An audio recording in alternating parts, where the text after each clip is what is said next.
ओम शांति। आज 20 फरवरी 2026 की बाबा की साकार मुरली है।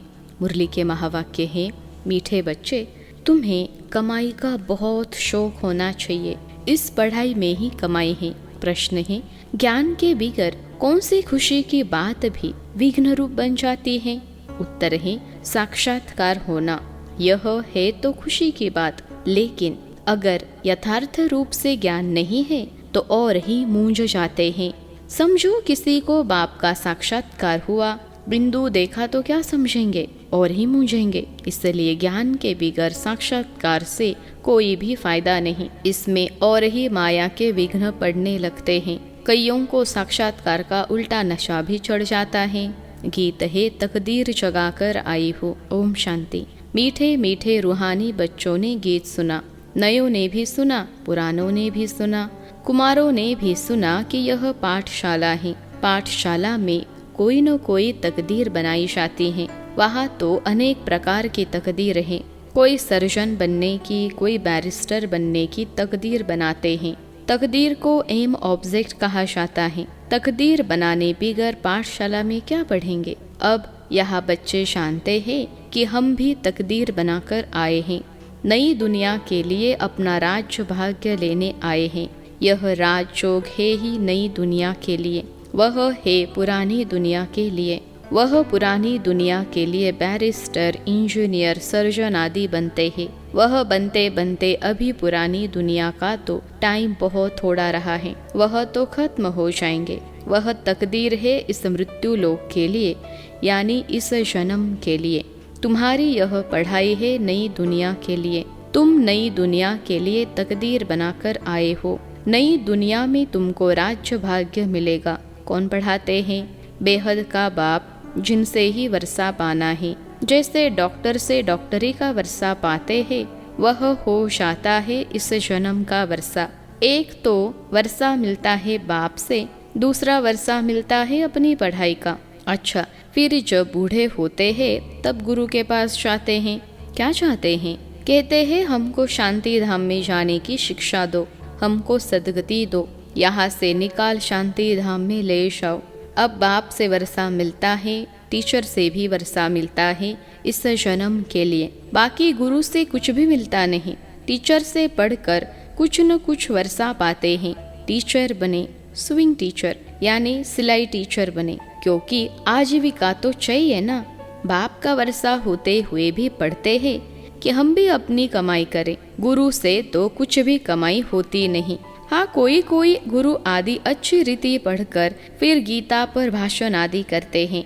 यह सब है अल्पकाल सुख के लिए। अब तो इस मृत्यु लोक में है थोड़ा समय, पुरानी दुनिया खत्म होनी है। तुम जानते हो हम नई दुनिया की तकदीर बनाने आए हैं। यह पुरानी दुनिया खत्म होनी है। बाप की व अपनी मिल्कियत भी भस्म हो जाएगी। हाथ फिर खाली हो जाएंगे। अभी तो कमाई चाहिए नई दुनिया के लिए। पुरानी दुनिया के मनुष्य तो वह करा नहीं सकेंगे। नई दुनिया के लिए कमाई कराने वाला है शिव बाबा। यहाँ तुम नई दुनिया के लिए तकदीर बनाने आए हो। वह बाप ही तुम्हारा बाप भी है, टीचर भी है, गुरु भी है, और वह आते भी है संगम पर। भविष्य के लिए कमाई करना सिखाते हैं। अब इस पुरानी दुनिया में थोड़े रोज हैं। यह दुनिया के मनुष्य नहीं जानते। कहेंगे नई दुनिया फिर कब आएगी? यह गपोड़ा मारने वाले हैं। ऐसे समझने वाले भी बहुत हैं। बाप कहेंगे नई दुनिया स्थापन होती है। बच्चा कहेगा यह गपोड़ा है। तुम बच्चे समझते हो नई दुनिया के लिए यह हमारा बाप, टीचर, सदगुरु है। बाप आते ही है शांति धाम, सुख धाम में ले जाने। कोई तकदीर नहीं बनाते हैं, गोया कुछ भी समझते नहीं हैं। एक ही घर में स्त्री पढ़ती है, पुरुष नहीं पढ़ेगा। बच्चे पढ़ेंगे, माँ बाप नहीं पढ़ेंगे। ऐसे होता रहता है। शुरू में कुटुंब के कुटुंब आए, परंतु माया का तूफान लगने से आश्चर्यवत सुनंती कथनती बाप को छोड़ चले गए। गाया हुआ भी है, आश्चर्यवत सुनंती बाप का बनेंगे, पढ़ाई पढ़ेंगे, फिर भी हाय कुदरत ड्रामा की। बाप खुद कहते हैं हाय ड्रामा, हाय माया। ड्रामा की ही बात हुई ना। स्त्री पुरुष एक दो को डाइवोर्स देते हैं। बच्चे बाप को फारकती देते हैं, यहाँ तो वह नहीं है, यहाँ तो डाइवोर्स दे न सके। बाप तो आए ही है बच्चों को सच्ची कमाई कराने, बाप थोड़े ही किसको खड्डे में डालेंगे। बाप तो है ही पतित पावन रहम दिल। बाप आकर दुख से लिबरेट करते हैं और गाइड बन साथ ले जाने वाला है। ऐसे कोई लौकिक गुरु नहीं कहेंगे कि मैं तुमको साथ ले जाऊंगा। ऐसे गुरु कभी देखा, कभी सुना? गुरु लोगों से तुम पूछो, इतने आपके जो फॉलोअर्स हैं, तुम शरीर छोड़ जाएंगे, फिर क्या इन फॉलोअर्स को भी साथ ले जाएंगे? ऐसे तो कभी कोई नहीं कहेगा कि मैं फॉलोअर्स को साथ ले जाऊंगा। यह तो हो न सके। कभी कोई कह न सके कि मैं तुम सबको निर्वाण धाम व मुक्ति धाम में ले जाऊंगा। ऐसा प्रश्न कोई भी पूछ न सके कि हमको आप साथ ले जाएंगे। शास्त्रों में ही भगवान उवाच, मैं तुमको ले जाऊंगा। मच्छरों सदृश सब जाते हैं। सतयुग में तो मनुष्य थोड़े होते हैं, कलयुग में तो ढेर मनुष्य हैं। शरीर छोड़ बाकी आत्माएं हिसाब किताब चुकतू कर चली जाएंगी। भागना जरूर है, इतने मनुष्य रह न सके। तुम बच्चे अच्छी रीति जानते हो, अभी हमको जाना है घर, यह शरीर तो छोड़ना है। आप मुए मर गई दुनिया, अपने को सिर्फ आत्मा समझ बाप को याद करना है। यह पुराना चोला तो छोड़ना है, यह दुनिया भी पुरानी है। जैसे पुराने घर में बैठे हुए नया घर सामने तैयार होता रहता तो समझेंगे हमारे लिए बन रहा है। बुद्धि चले जाएगी नए घर तरफ, इसमें यह बनाओ, यह करो। ममत्व सारा पुराने से मिटकर नई में जुड़ जाता है। वह हुई हद की बात, यह है बेहद की दुनिया की बात। पुरानी दुनिया से ममत्व मिटाना है और नई दुनिया में लगाना है। जानते हैं यह पुरानी दुनिया तो खत्म हो जानी है, नई दुनिया है स्वर्ग, उसमें हम राजय पद पाते हैं। जितना योग में रहेंगे, ज्ञान की धारणा करेंगे, औरों को समझाएंगे, उतना खुशी का पारा चढ़ेगा। बड़ा भारी इम्तहान है। हम स्वर्ग का 21 जन्म के लिए वर्षा पा रहे हैं। साहूकार बनना तो अच्छा है ना, बड़ी आयु मिली तो अच्छा है ना। सृष्टि चक्र को याद करेंगे, जितना जो आप समान बनाएंगे उतना फायदा है। राजा बनना है तो प्रजा भी बनानी है। प्रदर्शनी में इतने ढेर आते हैं, वह सारी प्रजा बनती जाएगी, क्योंकि इस अविनाशी ज्ञान का विनाश तो होता नहीं है। बुद्धि में आ जाएगा पवित्र बन पवित्र दुनिया का मालिक बनना है। पुरुषार्थ शास्त्री करेंगे तो प्रजा में ऊंच पद पाएंगे, नहीं तो कम दर्जे वाली प्रजा बनेंगे। नंबरवार तो होते हैं ना। राम राज्य की स्थापना हो रही है, रावण राज्य का विनाश हो जाएगा। सतयुग में तो होंगे ही देवताएं। बाबा ने समझाया है, याद की यात्रा से तुम सतो प्रधान दुनिया के मालिक बनेंगे। मालिक तो राजा प्रजा सब होते हैं। प्रजा भी कहेगी भारत हमारा सबसे ऊंचा है। बरोबर, भारत बहुत ऊंच था, अभी थोड़े ही है, था जरूर, अभी तो बिल्कुल ही गरीब हो गया है। प्राचीन भारत सबसे साहूकार था, तुम जानते हो। बरोबर, हम भारतवासी सबसे ऊंच देवी देवता कुल के थे, दूसरे कोई को देवता नहीं कहा जाता। अब तुम बच्चियां यह पढ़ती हो, फिर औरों को समझाना है। मनुष्यों को समझाना तो है ना। तुम्हारे पास चित्र भी है, तुम सिद्ध कर बतला सकते हो। इन्होंने यह पद कैसे पाया, अंगे अक्षर यानी तिथि तारीख सहित तुम सिद्ध कर सकते हो। अब फिर से यह पद पा रहे हैं शिव बाबा से, उनका चित्र भी है। शिव है परमपिता परमात्मा। बाप कहते हैं ब्रह्मा द्वारा तुमको योग बल से 21 जन्म का वर्षा मिलता है। सूर्यवंशी देवी देवता विष्णुपुरी के तुम मालिक बन सकते हो। शिव बाबा दादा ब्रह्मा द्वारा यह वर्षा दे रहे हैं। पहले इनकी आत्मा सुनती है, आत्मा ही धारण करते हैं। मूल बात तो है ही यह। चित्र तो शिव का दिखाते हैं, यह चित्र परमपिता परमात्मा शिव का है। ब्रह्मा विष्णु शंकर है, सूक्ष्म वतन के देवताएं। प्रजापिता ब्रह्मा तो जरूर यहाँ चाहिए। प्रजापिता ब्रह्मा के बच्चे ब्रह्मा कुमार कुमारियाँ ढेर हैं। जब तक ब्रह्मा के बच्चे न बने तो ब्राह्मण न बने तो शिव बाबा से वर्षा कैसे लेंगे। कुख की पैदाइश तो हो न सके। गाया भी जाता है मुख वंशावली, तुम कहेंगे हम प्रजापिता ब्रह्मा की मुखवंशावली हैं, वह गुरुओं के फॉलोअर्स होते हैं। यहाँ तुम एक को ही बाप, टीचर, सदगुरु कहते हो, सो भी इनको नहीं कहते हो। निराकार शिव बाबा भी है, ज्ञान का सागर है, सृष्टि के आदि मध्य अंत का ज्ञान देते हैं। टीचर भी वह निराकार है जो साकार द्वारा ज्ञान सुनाते हैं। आत्मा ही बोलती है, आत्मा कहती है मेरे शरीर को तंग मत करो। आत्मा दुखी होती है तो समझाने दी जाती है, जबकि विनाश सामने खड़ा है। पारलौकिक बाप आते ही है अंत में सबको वापिस ले जाने। बाकी जो भी कुछ है यह सब विनाश होने का है। इसको कहा जाता है मृत्युलोक। स्वर्ग तो यहाँ पृथ्वी पर होता है। दिलवाड़ा मंदिर बना हुआ है, नीचे तपस्या कर रहे हैं, ऊपर में है स्वर्ग। नहीं तो कहाँ दिखावे।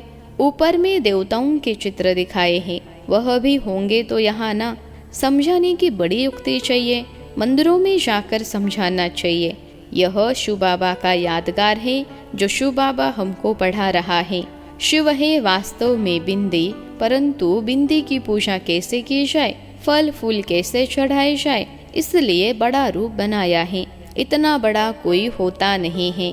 गाया भी जाता है, भ्रकुटे के बीच चमकता है अजब सितारा, है अति सूक्ष्म बिंदी है। बड़ी चीज हो तो साइंस आदि वाले झट उनको पकड़ ले, न इतना हजार सूर्य से तेज वाला है, कुछ भी नहीं। कोई कोई भगत लोग भी आते हैं ना, कहते हैं बस हमको यह चेहरा देखने में आता है। बाबा समझते हैं उनको परमपिता परमात्मा का पूरा परिचय मिला नहीं है, अभी तकदीर ही नहीं खुली है। जब तक बाप को न जाने, यह न समझे कि हमारी आत्मा बिंदी समान है, शिव बाबा भी बिंदी है, उनको याद करना है। ऐसे समझ जब याद करे तब विकर्म विनाश हो।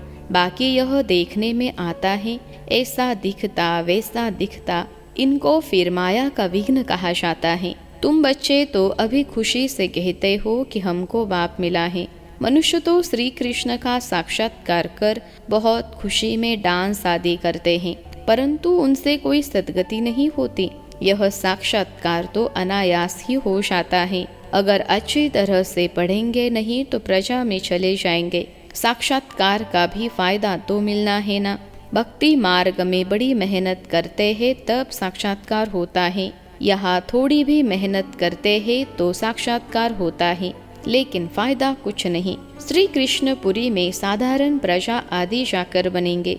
अभी तुम बच्चे जानते हो शिव बाबा हमको यह नॉलेज सुना रहे हैं। बाप का फरमान ही पवित्र जरूर बनना है, परंतु कोई कोई पवित्र भी रह नहीं सकते हैं। कभी पतित भी यहाँ छिपकर आ जाते हैं, वह अपना ही नुकसान करते हैं, अपने को ठगते हैं। बाप को ठगने की बात ही नहीं, बाप से ठगी करके कोई पैसा लेना है क्या। शिव बाबा की श्रीमत पर कायदे सिर नहीं चलते हैं तो क्या हाल होगा, समझा जाएगा तकदीर में नहीं है। नहीं पढ़ते हैं और ही औरों को दुख देते रहेंगे तो एक तो बहुत सजाएं खानी पड़ेगी और दूसरा फिर पद भी भ्रष्ट हो जाएगा। कोई भी कायदे के विरुद्ध काम नहीं करना चाहिए। बाप तो समझाएंगे ना कि तुम्हारी चलन ठीक नहीं है। बाप तो कमाई करने का रास्ता बताते हैं, फिर कोई करे न करे उनकी तकदीर। सजाएं खाकर वापिस शांति धाम तो जाना ही है। पद भ्रष्ट हो जाएगा, कुछ भी मिलेगा नहीं। आते तो बहुत हैं, परंतु यहाँ तो बाप से वर्षा लेने की बात है। बच्चे कहते हैं बाबा हम तो स्वर्ग का सूर्यवंशी राजय पद पाएंगे। राजयोग है ना, स्टूडेंट स्कॉलरशिप भी लेते हैं ना, पास होने वालों को स्कॉलरशिप मिलती है। यह माला उन्हों की बनी हुई है जिन्होंने स्कॉलरशिप ली है। जितना जितना पैसा पास होगा ऐसे ऐसे स्कॉलरशिप मिलेगी। यह माला बनी हुई है। स्कॉलरशिप वालों की वृद्धि होते होते हजारों बन जाते हैं। राजई पद है स्कॉलरशिप। जो अच्छी रीति पढ़ाई पढ़ते हैं वह गुप्त नहीं रह सकते हैं। बहुत नए नए भी पुरानों से आगे निकल पड़ेंगे। जैसे देखो कई बच्चियां आती हैं, कहती है हमको यह पढ़ाई तो बहुत अच्छी लगती है, हम प्रण करती है यह जिस्मानी पढ़ाई का कोर्स पूरा कर फिर इस पढ़ाई में लग जाएंगी, अपना हीरे जैसा जीवन बनाएगी। हम अपनी सच्ची कमाई कर 21 जन्मों के लिए वर्षा पाएंगे। कितना खुशी होती है। जानते हैं यह वर्षा अब नहीं लिया तो फिर कभी नहीं ले सकेंगे। पढ़ाई का शौक होता है ना, कोई को तो जरा भी शौक नहीं है समझने का। पुरानों को भी इतना शौक नहीं जितना नयों को है। वंडर है ना, कहेंगे ड्रामा अनुसार तकदीर में नहीं है तो भगवान भी क्या करें। टीचर तो पढ़ाते हैं। अच्छा, मीठे मीठे सिखलते बच्चों प्रति माता पिता बाप दादा का याद प्यार और गुड मॉर्निंग। रूहानी बाप की रूहानी बच्चों को नमस्ते। हम रूहानी बच्चों की सिखलते रूहानी माता पिता बाप दादा को याद प्यार, गुड मॉर्निंग और नमस्ते बाबा नमस्ते। धारणा के लिए मुख्य सार पहली पॉइंट है, अपनी कमियों को छिपाना भी स्वयं को ठगना है, इसलिए कभी भी अपने से ठगी नहीं करनी है। दूसरी पॉइंट है, अपनी ऊंच तकदीर बनाने के लिए कोई भी काम कायदे के विरुद्ध नहीं करना है। पढ़ाई का शौक रखना है, आप समान बनाने की सेवा करनी है। आज का वरदान है, अमृत वेले की मदद व श्रीमत की पालना द्वारा स्मृति को समर्थवान बनाने वाले स्मृति स्वरूप भव। अमृत वेले की मदद व श्रीमत की पालना द्वारा स्मृति को समर्थवान बनाने वाले स्मृति स्वरूप भव। विश्लेषण है, अपनी स्मृति को समर्थवान बनाना है व स्वतः स्मृति स्वरूप बनना है तो अमृत वेले के समय की वैल्यू को जानो। जैसी श्रीमत है उसी प्रमाण समय को पहचान कर समय प्रमाण चलो तो सहज सर्व प्राप्ति कर सकेंगे और मेहनत से छूट जाएंगे। अमृत वेले के महत्व को समझकर चलने से हर कर्म महत्व प्रमाण होंगे। उस समय विशेष साइलेंस रहती है, इसलिए सहज स्मृति को समर्थवान बना सकते हो। आज का स्लोगन है, याद और निस्वार्थ सेवा द्वारा मायाजीत बनने वाले ही सदा विजयी हैं। याद और निस्वार्थ सेवा द्वारा मायाजीत बनने वाले ही सदा विजयी हैं। अव्यक्त इशारे, एकता और विश्वास की विशेषता द्वारा सफलता संपन्न बनो। संगठित रूप से आप ब्राह्मण बच्चों की आपस में संपर्क की भाषा अव्यक्त भाव की होनी चाहिए, जैसे फरिश्ते अथवा आत्माएं आत्माओं से बोल रहे हैं। इसके लिए किसी भी सुनी हुई गलती को संकल्प में भी न स्वीकार करना और न कराना। ऐसी जब स्थिति हो तभी बाप की जो शुभ कामना है एकमत संगठन की, वह प्रैक्टिकल में होगी और आपके द्वारा बाप प्रत्यक्ष होगा। अच्छा, ओम शांति।